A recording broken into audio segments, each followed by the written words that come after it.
There you are, my lady. I've been looking for you everywhere. It's all right. It's only me, you see? Your friend. We did agree the last time we met that we were at the very least friends, didn't we? After all, we've spent at least 4 evenings together in the past month. That's more than some get to see one another when they're courting. I know.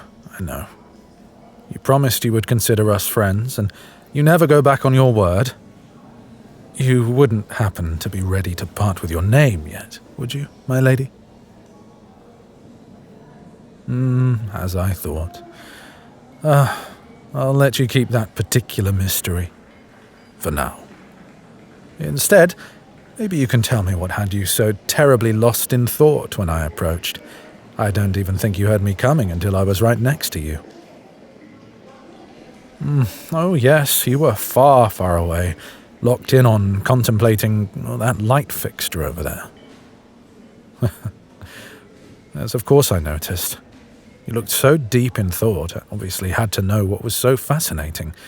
So tell me, what is it about that sconce that had you so riveted? The metalwork? You mean our sister kingdom's silver filigree? My lady, if you wanted to admire the metalwork, there are far closer fixtures for you to be staring at. There's silver in the candelabras on the tables, for that matter. No, there was something else. What's the real reason you were looking? No mocking. Whatever it is, I swear my life on it. If I so much as snort, you can have my sword and plunge it through my heart, right here on the dance floor. Teasing. I'm only teasing. Please, just tell me. You wondered how we clean it? No, it's not silly. I just didn't expect it. It's not a question anyone's ever asked me before. You're lucky I witnessed it recently, or else I wouldn't be able to tell you at all. Do you see those hooks up there near the ceiling, by the tallest balconies, with the little pulleys on them? Feed some ropes through at the top, then tie on a board at the bottom, and you can get a man up and down that wall to clean any fixtures needed. Are these things you think about often, Dove? Were there any other chores on your mind? Mopping the ballroom? How many people... I'm sorry. I'm not mocking you, Dove, I promise. You just surprised me again. It's not a usual question. The places your mind goes. We've got a team of people who come in here for mopping. It would be insanity to ask just one person to do this whole room. I can't imagine that. You can imagine it? What do you mean? Yes, I suppose 5 balls in 5 weeks is quite a lot of work for the staff. I know we've had to hire on more temporary help while we have our little season here, but I honestly haven't heard many complaints. A couple of grumbles here and there, perhaps. Nothing I wouldn't hear on a daily basis anyway. It seems to me that all the staff here have been truly happy to help. They want their prince to find the lady he's been searching for. Yes, my lady. Searching. I've spent this past week, as I had the 3 weeks before it, looking for a ghost. An apparition in my court.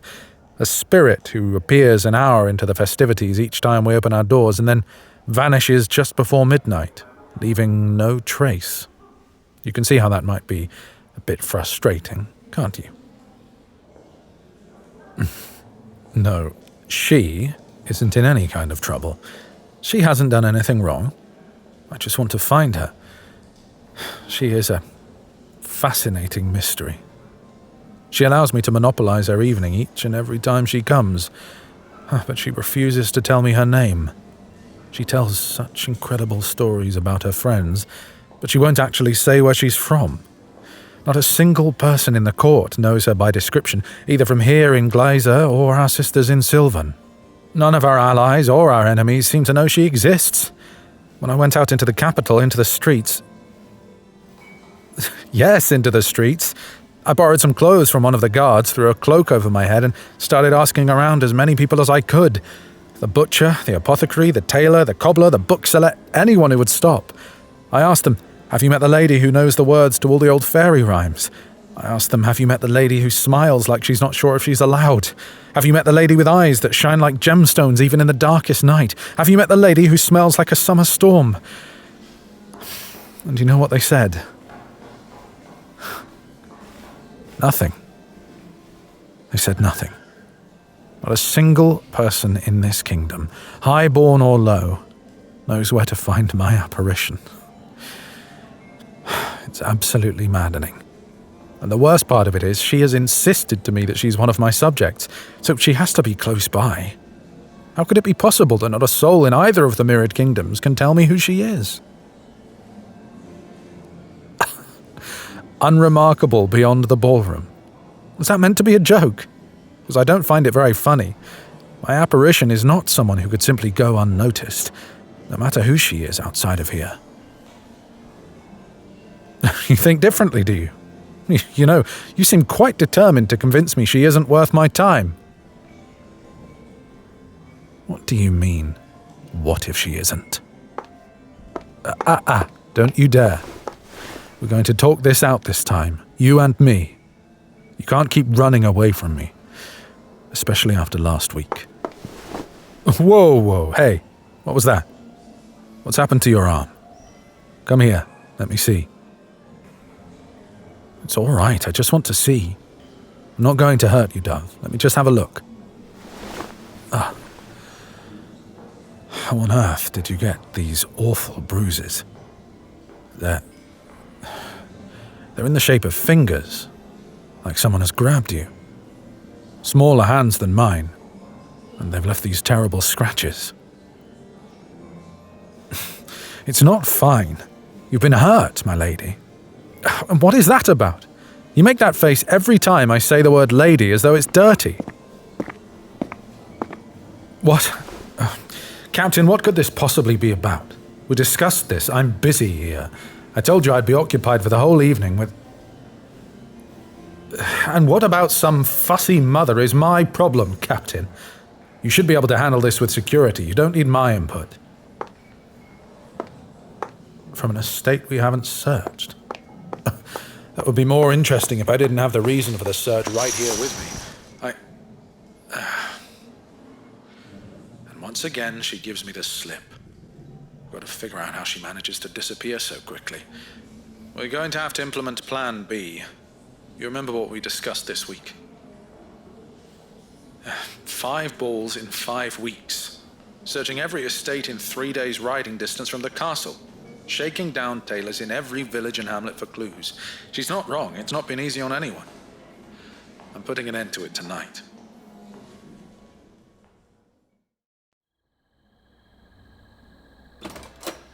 I should have known you would choose the balcony overlooking the stables as a hiding place. It's all right, my lady. It's just me, your friend. I didn't mean to scare you. Yes, perhaps I should wear a bell. Maybe we can get a matching set, given your favorite pastime of running away from me. Don't even try to deny it, Dove. We both know it's not true. Any time we get close to certain subjects or when it gets too late, you just vanish. You have the most uncanny ability to get out of my sight the moment my eyes are off you. It's like you have practice at it. You're like a little mouse darting for the baseboards while the big hulking humans reach for brooms. Dove? What's wrong? What's that look for? It's clearly not nothing. You look like you might cry. I knew you'd be out here because this was where we met on the second night, remember? I don't think I'll ever forget. I was starting to worry you weren't going to come back, and I had mothers from 3 families chasing me around the ballroom. Everyone was demanding to know why there was a second ball, why I hadn't picked a partner at the first. I remember dashing up the stairs and around a corner, matriarchs nipping at my heels. Then all of a sudden I felt this hand on mine. Just like that. Then there was a little tug. Oh, whoops. Careful, Dove. I've got you. The next thing I knew, I was out here on the balcony and you were shushing me and smiling like you were afraid you were about to get caught at it. And when they were gone, you laughed at my misfortune. You did. You laughed and said you'd only seen foxes after hens with as much dedication. And then you told me you came out here because all the others were avoiding this balcony. It's close enough to the stables that the smells drifting up tend to discourage those with more delicate sensibilities. But you didn't mind so much because they reminded you of riding trips with your father when you were young. Why wouldn't I remember? You even pointed out your carriage, said your godmother had loaned it to you for the ball. I'd hoped, after I saw how unique it looked, that I'd be able to find you at last. But not a single carriage house in the country seems to hold it when it's not here. Dove, you knew very well who I was talking about in the ballroom. You've known for weeks now how desperate I've been to find you. Yes, I have. In all the 12 hells, haven't I made it obvious? I feel like I'm interrogating you every time we speak. Do you know that? I hoard every scrap of information you give me like a jealous dragon. You lost your father young, and you've grown up with sisters, though you don't seem to be very close since you barely talk about them. You're one of my subjects. You live close enough to come by carriage. You hate embroidery with a passion. There's an orchard nearby where you met some of your friends. You walk down to the pond behind your house sometimes to read under the willow tree by the shore. Every time I learn something new, I rack my brain and pore over maps to see if I can plot the course to wherever you must go when you vanish. But you are a cunning creature, because no matter what I do, I can't track you down. I've been asking. I've asked for your name every single time we've met, Dove, and you've refused to give it. I've asked where you lived, and you always say close by. You don't name your friends, or where you got your schooling, or where you go on holiday. Your family has been a sore point since the very first night. No, you were right to be upset when I pushed that night. It was too soon for me to get so personal with you. But now... Dove, you can't deny we've gotten closer. We are friends, remember? You promised me. And I like to know my friends. I want to know everything about you. I would gladly learn everything about you if you would just let me. Stop. Hey, please, don't run. Not now. I know that you can feel this, Dove. There's something incredible and alive between us, and it gets brighter and stronger every time we meet, like sparks from a flint. I can see it in your eyes every time you look at me. You're terrified of what might happen next, but at the same time you want it too.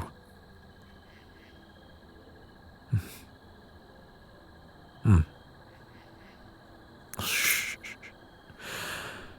Dove, it's all right. Just look at me. At me, not behind me. Come on. There you go. There are those gorgeous eyes. Now take a breath for me, nice and slow.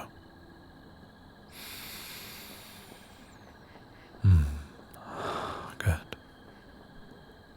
Now try again. I think dodging my questions is putting it mildly.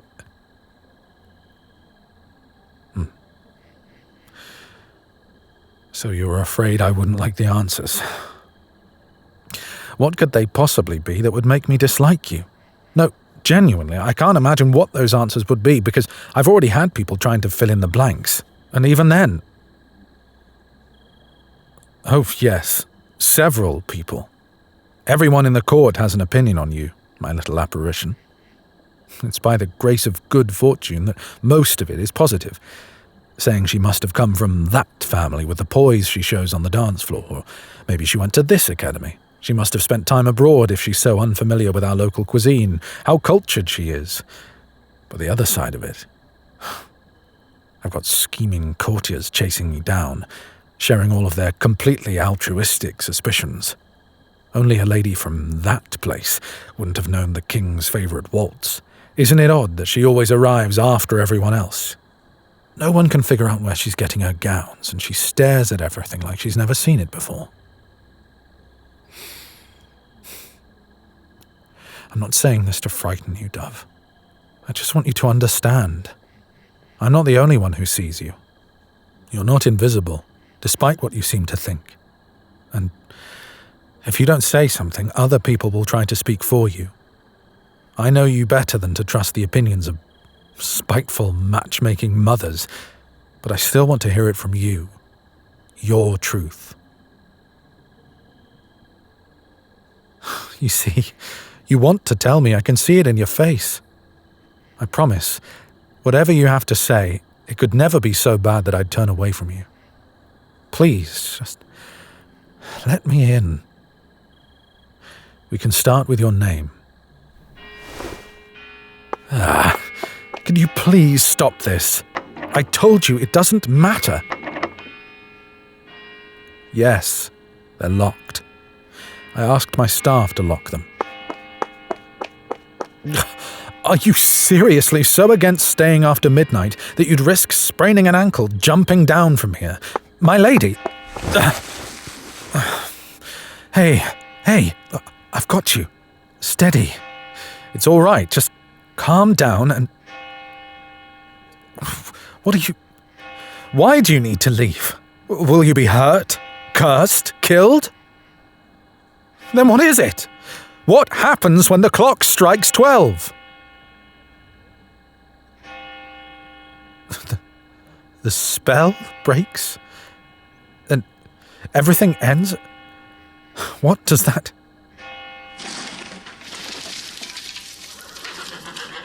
What did you say? Your carriage? And now... Oh, God. Come here. Quickly, let me pick you up. It's all right, I've got you. Oh, Dove, your feet. No, don't try to... You can't stand like this. Dove, don't cry. I'm here. Just put your head on my chest. Here. It's all right. I've got you. I don't care if you're getting my shirt dirty. Are you mad? But am I supposed to leave you standing there in a pile of broken glass? You know what? Actually, don't answer that. I'm beginning to suspect I know what you'll say. We need to get you bandaged up. Just hold on. Could you knock for me, Dove? My hands are a little full. Thank you, Captain. You can tell my father that the festivities are over. I won't be returning. I finally found what I was looking for. I find myself caring very little what my guests will think of me right now, Dove. I have far, far more important things to occupy my attention.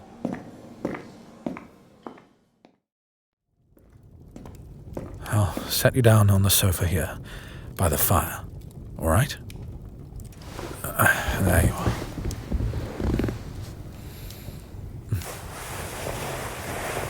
My cloak will have to do as cover for now, since your clothes don't seem much suited for warmth.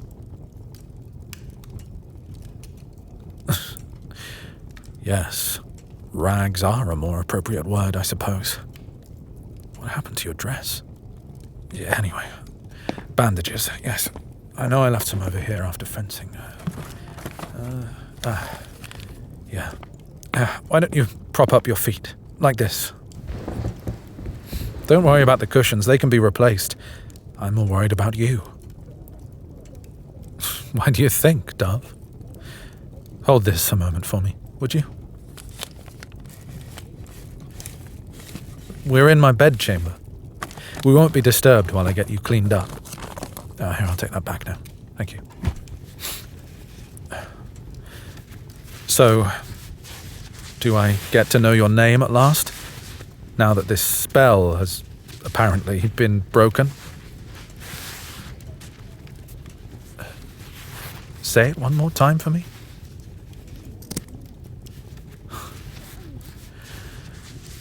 Oh, what a lovely name. It suits you, Dove. So perfectly. All right, this is going to sting a bit while I clean it. You can hang onto my shoulder if it hurts. Just like that, yes. Good girl.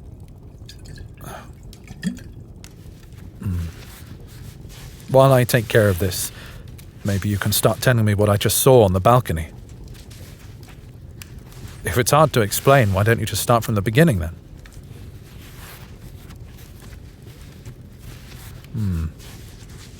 I remember, yes. You told me your mother died when you were small, and then your father before you'd reached 13. I see. He remarried right before he died. And those stepsisters, they're the ones you barely mentioned, I suppose.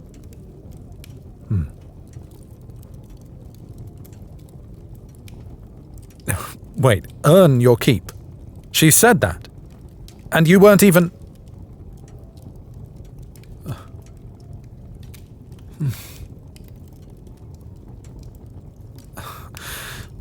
When you said you could imagine one person mopping the ballroom by themselves... with lye. And your bare hands. What kind of monster... Gods, I'm sorry. I'm sorry, I know it hurts. But I've got to get these shards of glass out of your skin before I can wrap this up. Just grip my shoulder tighter, Dove. There you go, you've got it.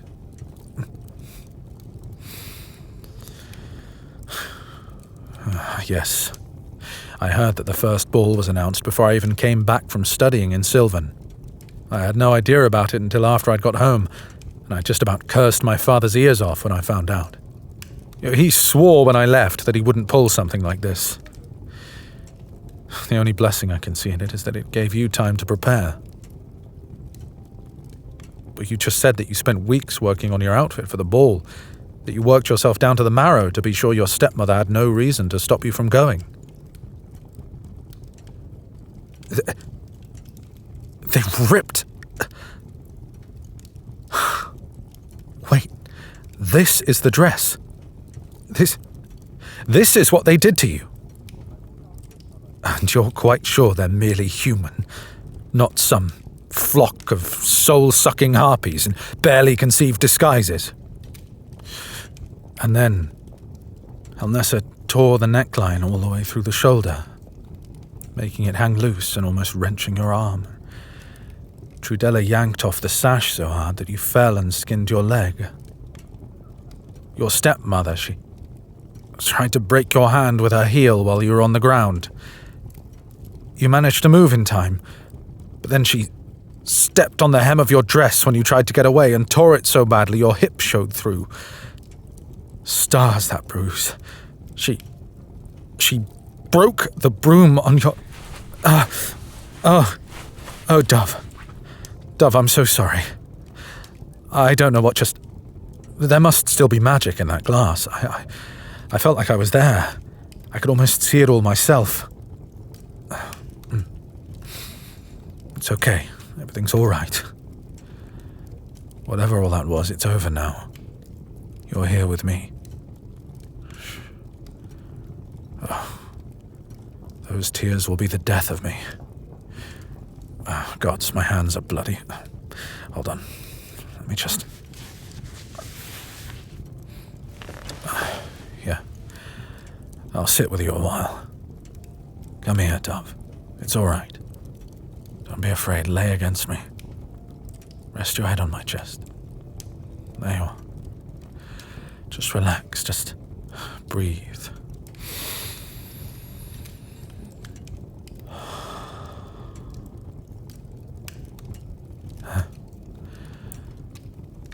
That's better.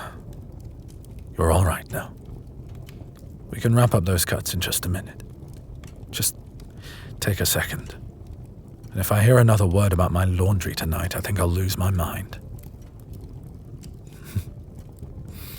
Stars, and I was afraid I might never hear that laugh again. It's like a balm on my soul, from the very first time I heard it. It was what drew me to you in the beginning. Oh, I wasn't lying when I said I saw you across the ballroom, but I heard you first. It was the first night. Despite being the most stunning person in the room... Don't interrupt, Dove. No one had really noticed you yet. You were near one of the tables, and a tiny hand darted out from under the cloth and grabbed you. Yes, that was my little cousin Lysander. He was supposed to be in bed, but his mother lost track of him and he snuck out to see the ball. When he saw you, he had to make sure you were real and not just some magic trick. That is exactly what Lysander told me the next day, by the way. Word for word. And what have I said about interrupting? When you saw that you weren't being attacked, you laughed. It was like you surprised yourself, but it was so joyful and bright. I was half the ballroom away, and it wasn't even that loud, but it called to me. I turned to see what it was, and there you were, giggling and throwing around little glances as you snuck profiteroles off the table and under it into Lysander's waiting hands. I think I could have watched the two of you conspiring all night, but when he started yawning, you had the good sense to track down a maid and, according to what Kara tells me, beg her to be kind to the boy and help him sneak back to bed. I remember thinking, of all the lords and ladies here, vying for attention, were there any who would have taken the time to entertain a child they didn't know? You look so surprised. Did you think I only liked talking to you because you were wearing a pretty dress? It's all right, Dove. You don't have to defend yourself. I know you didn't think so badly of me. I've got a suspicion I know who you think badly of. I'm sorry, I've gotten you off track. You were telling me how you got to the first ball. A fairy godmother. Oh. Fairy magic. That's what this has been. Oh, a fae promised you'd never miss another ball, of course. She'd lose her magic if she broke it. That was why you kept coming back. How you kept coming back. She came after your family left each week and put a new gown on top of the tatters of the first and told you the rules were the same. And at midnight, the spell breaks and everything ends. So you ran.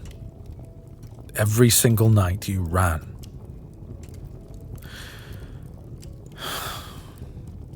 That's the part I don't understand. I can accept fairies and spells and magic, especially after what I just witnessed. But why did you run? Why did you keep running? Perhaps on the first night I could understand, but after we got to know one another, once we started getting closer. Kind? You thought I was being kind? Are you joking? No, don't move. I still haven't wrapped those.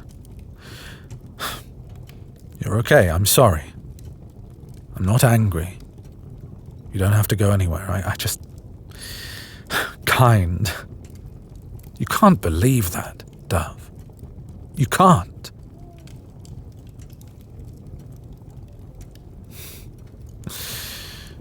When she first made the promise, you didn't really believe her, did you? You barely believed she was there. Even one night away from your family sounded impossible.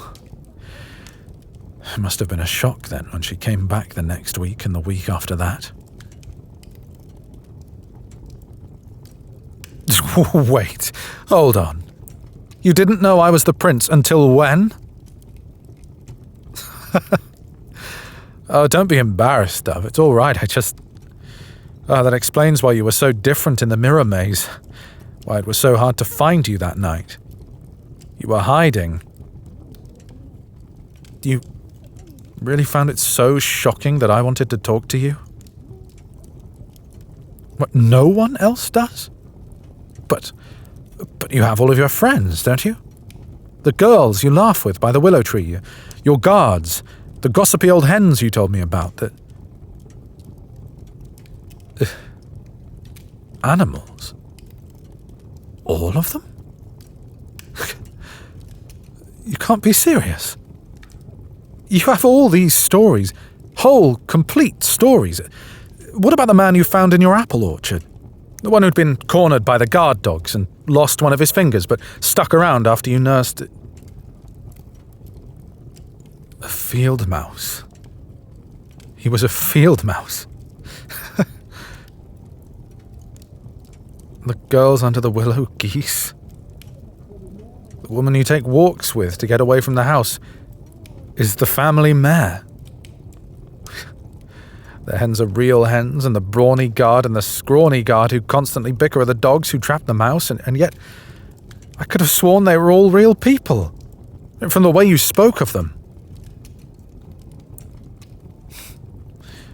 Better with animals than people. Perhaps. Or maybe you've got more practice with one than the other. After all, I'm people, and you don't have any problems with me. Is that why no one I asked could recognize you? You weren't allowed off the estate?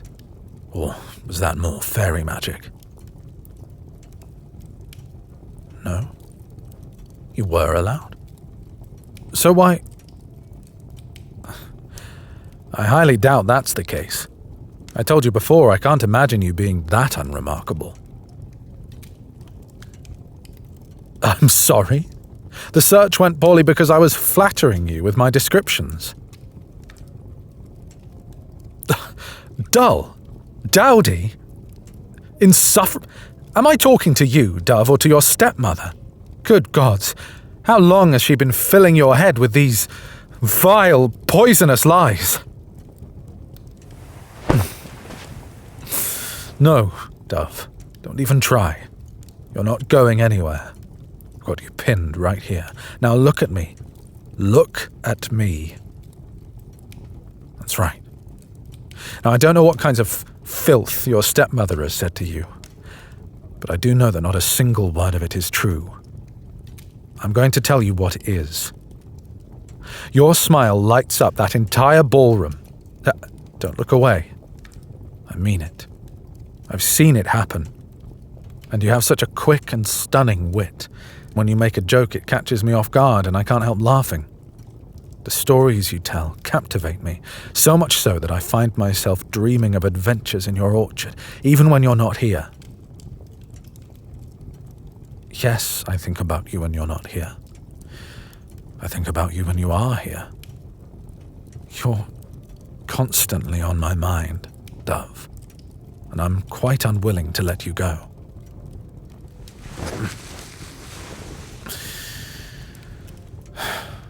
Regrettably, I do have to let you go to wrap up those cuts. It'll only be for a few moments, though.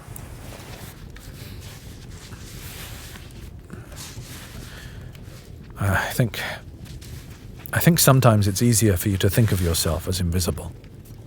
It's easier to say you're unseen than to say you're just not wanted. You feel eyes pass over you, your outstretched hand goes ignored, and you think, well, if I weren't so invisible... I already said it once tonight, but I'll say it again. You are not invisible. I can see you. I can see through right down to your heart, like you're made of the finest glass. You're one of the kindest people I've ever met, but you so rarely extend that kindness to yourself, because apparently no one's told you it was allowed. It kills me to see. Maybe that's why you thought I was being kind. You really had no frame of reference.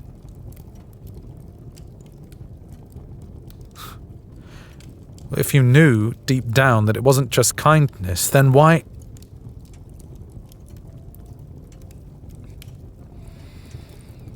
It was easy to believe in the moment. That I felt the same things when I looked at you. But when you were alone, all those poisonous things your stepmother said would come creeping back in. Of course. And then what else would you do but sprint in the opposite direction, even from the thought of it being real?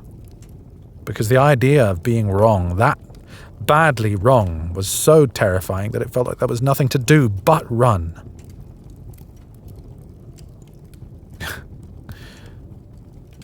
Easy to forget the fear when I looked at you? Because I made it feel like I wasn't a prince and you weren't a servant and we were just two people?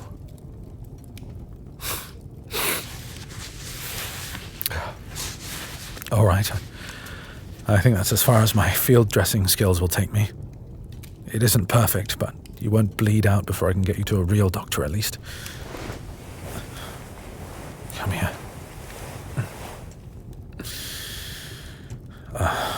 That's better. I feel like I itch if I get too far from you. It's true. And the longer I go without seeing you, the worse it gets. Why do you think I was so relieved when I finally caught you on the third night? That was when I started to wonder if you really were an apparition. You didn't arrive until late, and when you did, I could only catch glimpses of you. I almost thought... When you disappeared into the mirror maze, I wondered if you were a changeling trying to lead me away to the Fae. You led me on a merry little chase that night. No, I believe you. Hearing your side of it now, I know you didn't do it on purpose. I don't think you understand what that means, though, Dove. Without even trying, you had me hooked.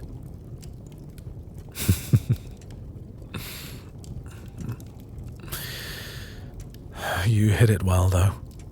I thought you were playing coy with me, hiding among the mirrors and making me search you out. I thought you were making it a game. Now I know it didn't start as one, but maybe it turned into one after a while. Once you realized I only wanted to see you, that your secrets were safe, that you were safe, you started to slow down. I saw more than just a flash of your dress in the corner of my eye. You let me get close enough I could almost touch. And the noise you made when I finally caught you. I managed to get my arms around you from behind, almost lifted you off your feet in my eagerness. Yes, it sounded very much like that when I grabbed you. Well done.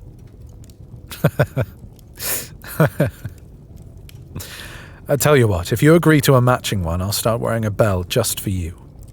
That way you'll always hear me coming, and I'll be able to find you when you decide to disappear again. That was something we talked about too, wasn't it? In the mirror maze. Disappearing. Well, I think I was the one who brought it up first, wasn't I? I confessed I really hadn't wanted to return to Glyza when my studies were completed. How unsettled it made me feel to be home after the year away.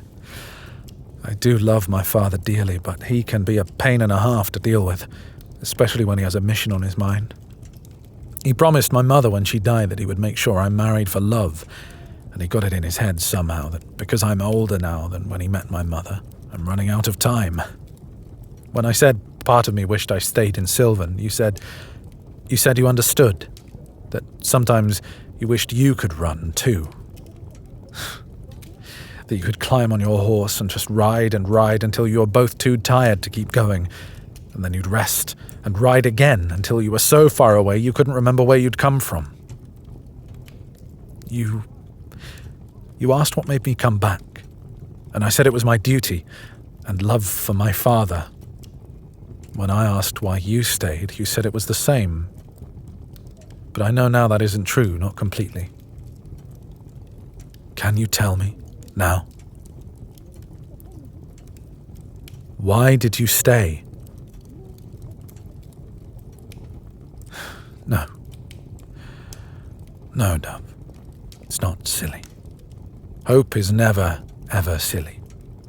How can it be? It's so easy to give in to despair.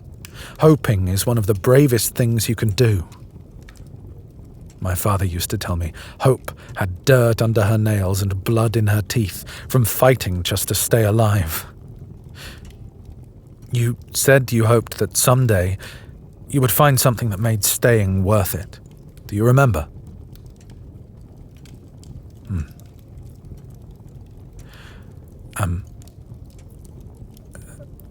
Am I worth it? It is not a moot point. You said it yourself earlier, we're just two people. Yes, my father is a third, and he's been helping me reel you back in from the beginning. Are you not listening, Dove? Do you think I have so much power in this kingdom that I alone could tie up the castle and the courtiers for 2 entire fortnights? Do you think my father chases me down after every ball to box my ears? He's the one who suggested we keep hosting them, to keep bringing you back. He does chase me down, but it's to tell me about his latest idea about where my little apparition could possibly be from, and how his advisors found a loophole in court law that says I could marry a duck if that's what you turned out to be, provided I proved you were under a spell, of course. We discussed every possibility under the sun. You were the scion of every noble house we could think of, then the child of every merchant or craftsman in the city. You were a servant, maybe, or a mage in hiding, an assassin from an enemy country. One thing remained constant in every conversation: I didn't care. None of those things were important enough to supersede the feeling in my chest when you were close by. The urge to reach out and touch your face. Or turn your face up to mine and make you look at me, so I can see the stars that shine out of your eyes, the way your lips part, feel the heat from your cheek on my hand. None of the rest of it matters. I just want you. All you have to do is tell me you want me too.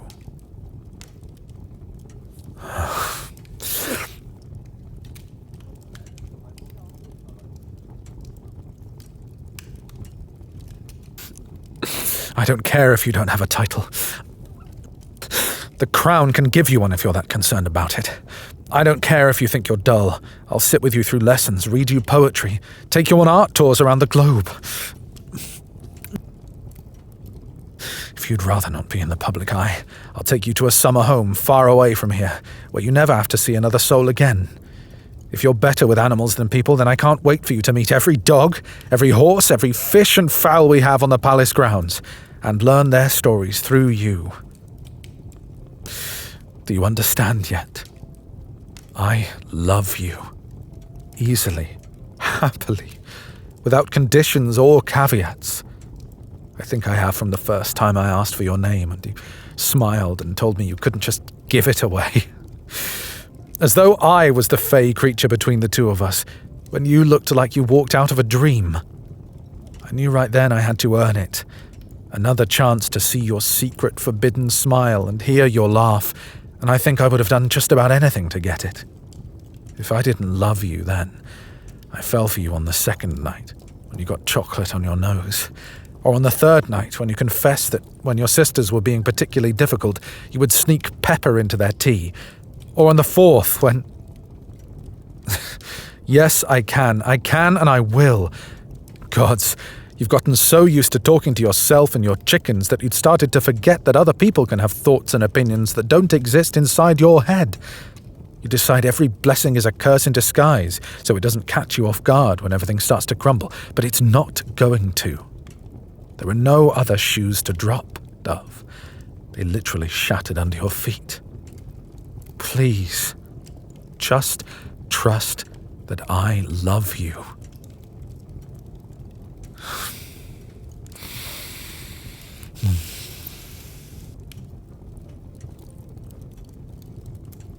Yes. Yes, Dove. I love you too. Stars. So much. So much. Come here.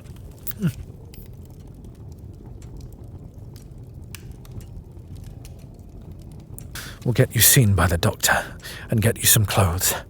I'll introduce you to my father. Oh, don't make that face. He already loves you. Well, he will. He'll get to know you and be very happy he loved you the whole time. And he'll agree with me that we need to keep you as far away from your stepfamily as possible. You are never, ever going back there. We can bring your friends to the palace and send a steward to take care of the estate, but you won't ever see it again if you don't want to. Oh, You don't have to worry about that. You won't be seeing your stepfamily again, either. Really. Try not to worry too much about it. My father and I will take care of things. All you need to think about is how you'll get settled in here. I'll show you where we keep our hens, so you can check on the old gossips from your estate while they get integrated. Your dogs can have more than field mice to chase to keep their energy up.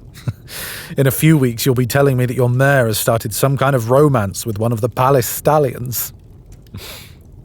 I promise, you will have more friends than you can count.